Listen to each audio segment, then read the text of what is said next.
What's up? Welcome into your Daily Buckeye Blitz for a Monday. Let's kick the week off right. October 14th, 2024. Uh, Feeling kind of energized, just had some coffee, looked at these grades on PFF, threw up that coffee, made another coffee, chugged that. Now I'm back. Okay. Today we're doing offensive side of the ball, stats, grades, give you my grades. Please hit me in the comments with your grades for the offense. We're going quarterback, running back, tight end, O line, and wide receivers. So I will give you those at the end of the episode because I want to get through these PFF grades and just the general stats that we saw from the offense on Saturday night. Anyways, no two ways to slice it. The offense moved the ball. The offense was not the problem in this game. Just one turnover, the fumble by Quinchon. So just got the ball ripped out of his hands. You got to take care of it, man. But Will Howard led the day, 326, two touchdowns, 28 of 35. That's 80% completion. Again, he keeps raising his completion percentage every week. It's better and better and better. Almost put up 500 yards of offense. Unfortunately, so did Oregon. We'll get into the defense tomorrow. So 326 with Will Howard. And he had a streak there in the second half of nine completions in a row that came out. I believe it was a third quarter. It's like second and third quarter wrapped around. So anyway, he was on point, 80% completion percentage. I don't know too many college quarterbacks that can do that. Travion, 10 carries for 87 yards, had a long of 53, almost punched it in the end zone there. So 8.7 average. Quinchon, limited action. He just couldn't get going, regardless of the fumble. 11 carries for 23, not a great average of 2.1. Emeka had a couple carries out of the backfield, 2 for 20. And Will Howard had 9 carries for 13 yards, and the score had a long carry of 12 yards. So he kind of mentioned it last week in his press conference that he was going to be more involved in the offense, and that was obviously the case. Now, receiving wise, G. Scott surprisingly was a not a major part of the offense, but somewhat of a focal point, I would say. Emeka, 10 targets, 10 catches, 93 yards in the score. Jeremiah, 9 catches on 13 targets, 100 yards and a score. He had a great comeback where Will Howard was rolling out into the right and down in the red zone, and he came all the way across the field. Jeremiah did, and broke open for the score. Quinchon just a couple catches, chipped in 38 yards through the air. Trey just 4 yards on 2 catches. Will Kazmarek, lucky that the Buckeyes were heads up for once and able to get on the ball and snap that one because that was an interception. And that's a drop by the tight end, which was intercepted by the defender when he rolled over on it. But he gets credit for a 32-yard catch on his one target. Carnell Tate, 1 catch on 2 targets for 13 yards. I would have liked to have seen more of Tate. Ennis didn't even touch the ball. So I would have liked to have seen some of that. They ran him in some motion, like orbit motion behind the quarterback. Never really delivered it and never even attempted to. They showed a shovel pass once or twice. So nevertheless, they never actually used it or gave him the ball. So, you kind of, I don't know. You want to get up early on a team like Oregon.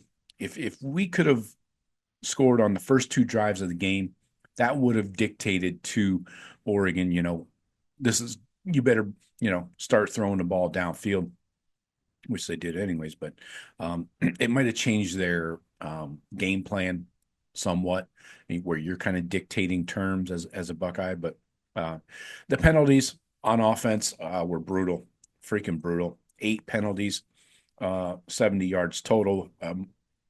A few of those were on the defense. You had a PI by IG. We'll get into that tomorrow. We'll talk about it right now. Anyway, 4 of 12 on third downs. Terrible. That's 33%. terrible. You got to be up over 50. Fourth downs, they were 2 of 2, so I'll take that. Had 68 total plays, so both these teams were really moving the ball. Um, let's see, average yards per play 6.9. Oregon was 7.6, so we were in a deficit there. Average rushing yards 4.3. Oregon was 5. So yards per completion, obviously they beat us by like 3 yards there. So in the red zone though, we were 5 of 5. Again, we are 100% on the season in the red zone. That's not an issue anymore like it used to be. And we out held the ball 33 minutes to 27. So uh gave up there was one sack. That was a turf monster, issue, but it was a terrible time in the was it fourth quarter where Will Howard just kind of tripped over his feet. They did have 3 TFLs on us, but um, look, going back to comparing the halves, I think the injury of Josh Simmons really caused Chip Kelly to forget about the run game. Ran for 122 yards in the first half alone, then 19 in the second half. That's quite a drop off. So I think, for whatever reason, maybe, Zen Mahalski, who went in for Simmons, isn't a good run blocker. Just to say it, maybe that's the problem. Maybe he doesn't know all the run plays. I assume he's just not as good as Josh Simmons, so they went away from it. Yeah.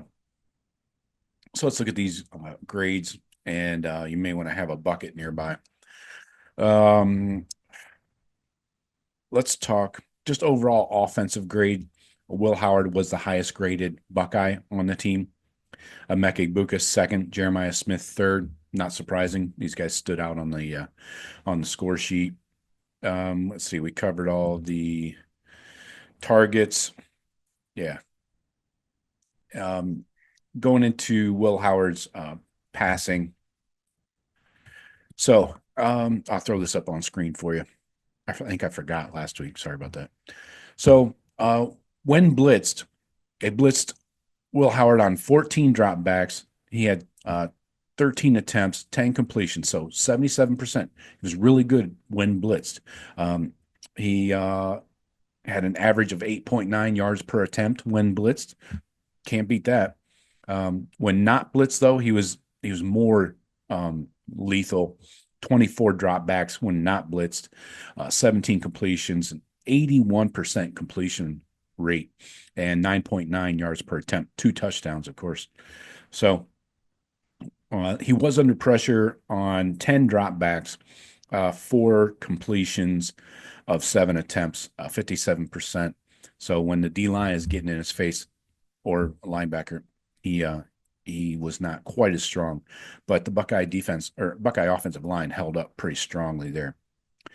Play action, they used a ton or I'm sorry, they used very little play action. He had 23 attempts with with no play action, 74%, 187, 2 touchdowns. The play action, he just had 11 attempts there, was a 91% completion. Now his passing depth.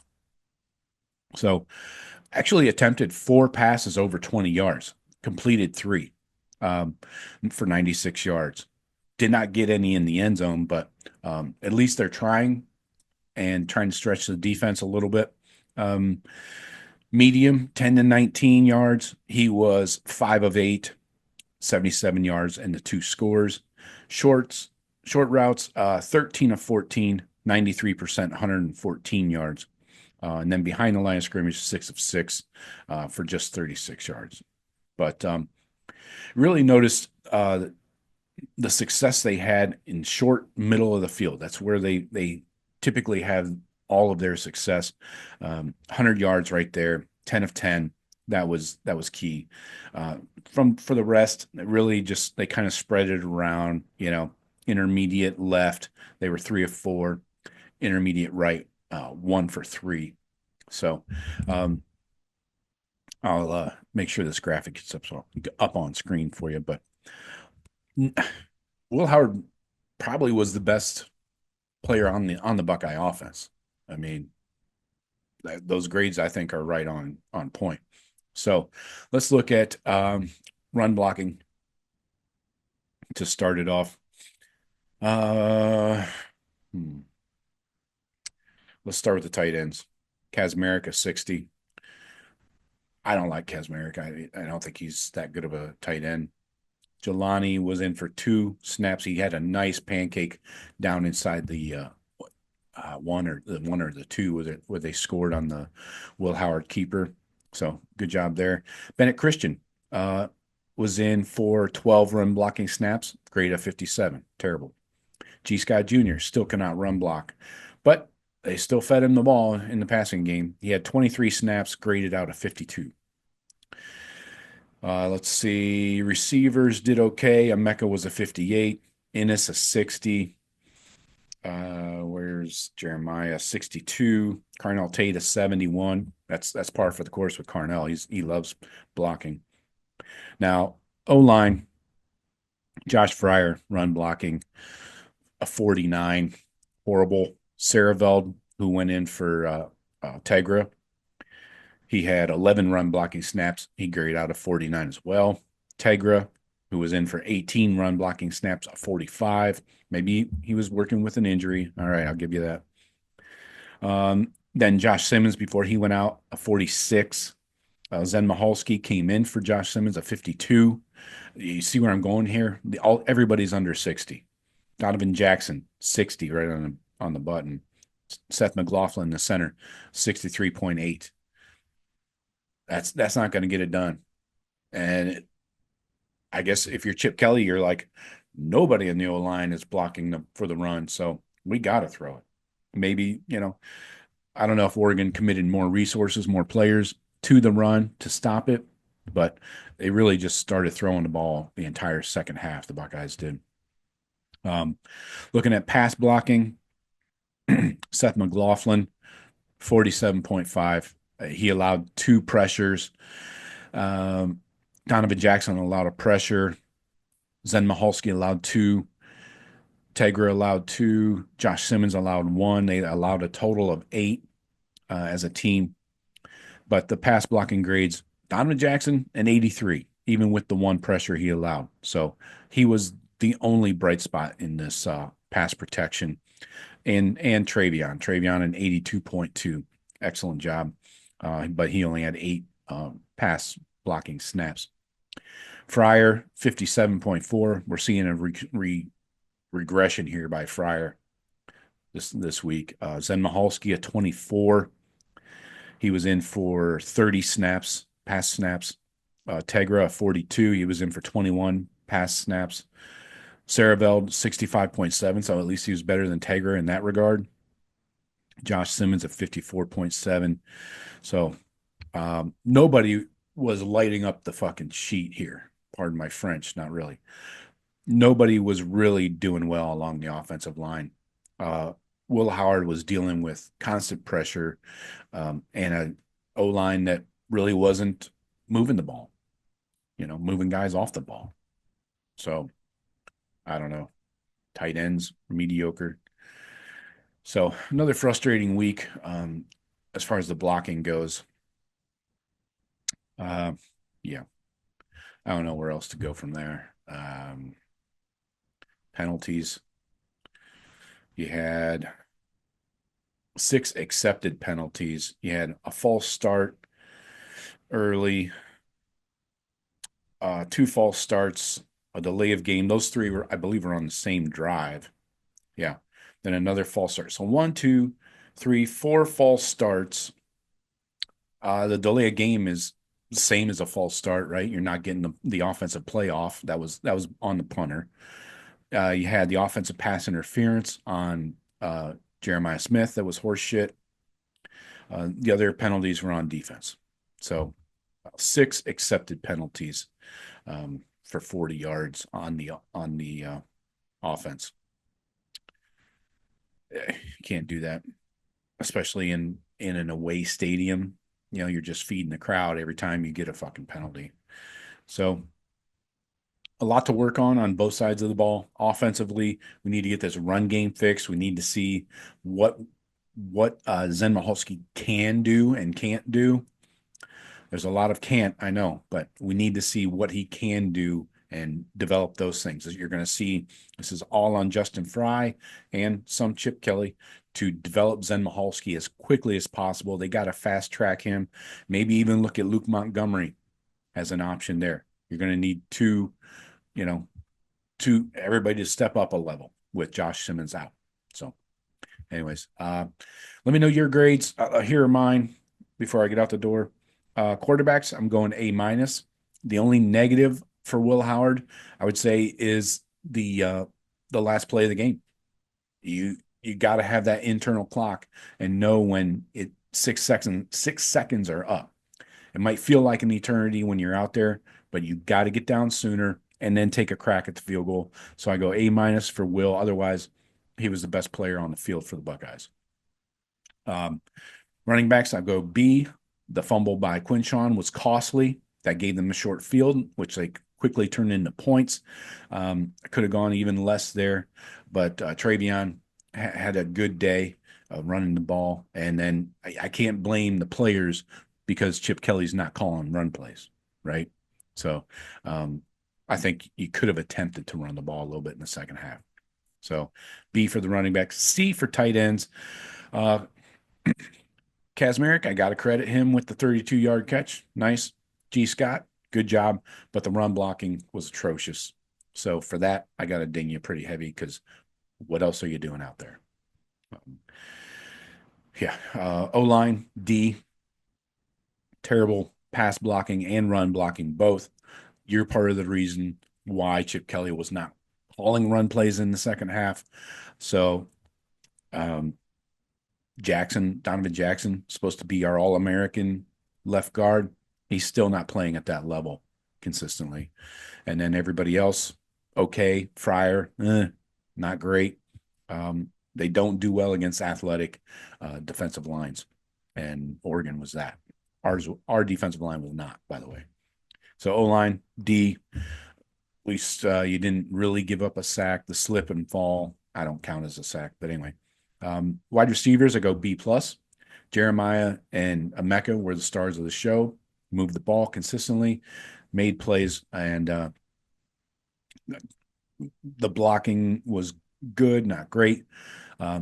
Jeremiah had a play in that last drive, I believe, where he made a catch and run before the first down. He goes down to the ground before the first down, gives himself up instead of getting the first down. He must have thought he had reached the marker, but he hadn't. And so the clock kept spinning.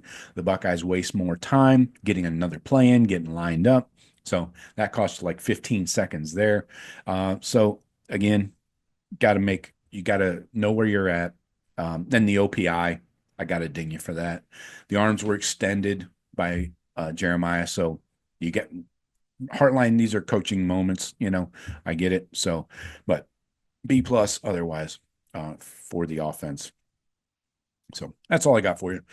Hit me in the comments. Let me know what you think on your grades, and I'll talk to you tomorrow about the defense. Talk to you later. Bert, go Bucks.